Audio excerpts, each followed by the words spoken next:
Welcome back. We're discussing the process of set design. In the last section, we discussed the pre-design process of scenic design. In this section, we will take a look at the processes and techniques that a scenic designer goes through in order to execute a proper set design. The designer will need to prepare a set of working drawings in order to effectively communicate with the director and his set crew. Perhaps the most essential working drawing for the designer is his floor plan. The floor plan is a drawing that reveals a top view of a prospective set design. This drawing allows the designer to place the artistic and abstract notions of his design into the actual performance space. This is where creativity and reality must be blended together. The designer may have a magnificent visual plan in mind, but if it doesn't fit into the performance space, it is of little consequence. The floor plan begins with a scale top view of the stage itself. Often, the scale is represented as 1 foot of actual space equaling 1/4 inch of space on the drawing. This will allow the designer to shrink down the actual size of the theater onto a sheet of paper, but will keep everything in its actual proportion. On this scale drawing of the stage space, the designer will begin to draw the design elements onto the space to make sure that everything fits, and that it will be placed in a way that will be aesthetically pleasing with proper sightlines to the audience.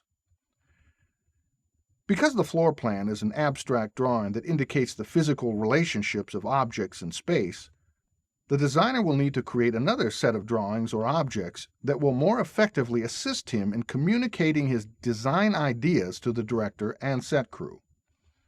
One such drawing is often referred to as a preliminary sketch. The preliminary sketch is similar to the thumbnail sketches of the pre-design process, but is much more detailed. Often rendered in ink or pencil, this perspective drawing, done in proper scale, will reveal what the prospective set design will look like from the audience's point of view.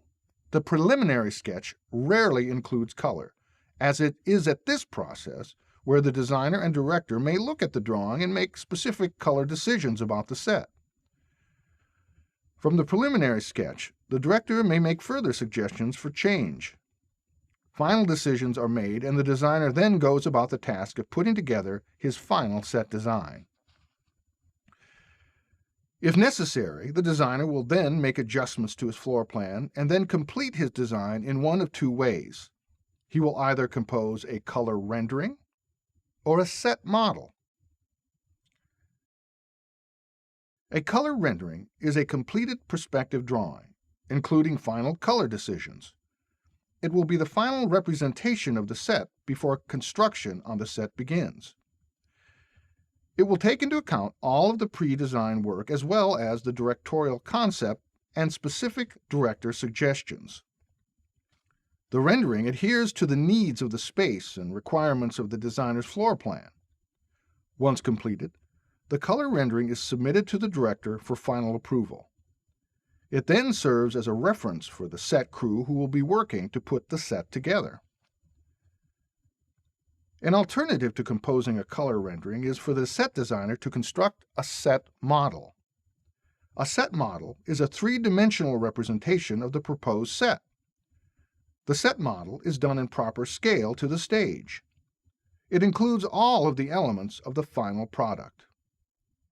Often constructed from foam board or balsa wood, the set model allows the designer to create the set on a small scale before he embarks on the set construction phase.